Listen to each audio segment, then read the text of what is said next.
a wave of panic in Washington after a man tried to open fire at the Capitol Visitor Center.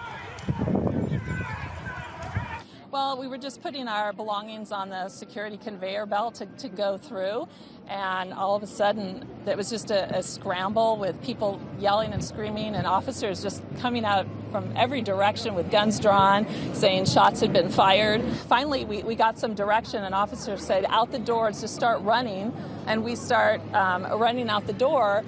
The suspect pulled out what appeared to be a handgun during a routine screening as he tried to enter the underground facility.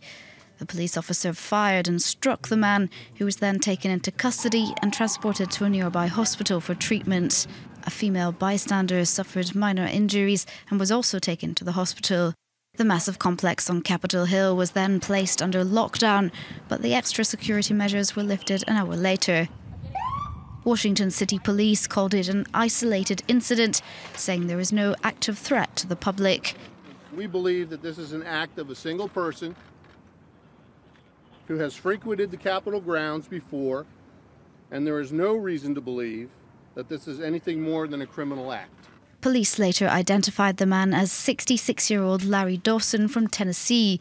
He was already known to authorities after being arrested last October for shouting verses from the Bible in the House of Representatives, at the time being ordered to stay away from Capitol Hill.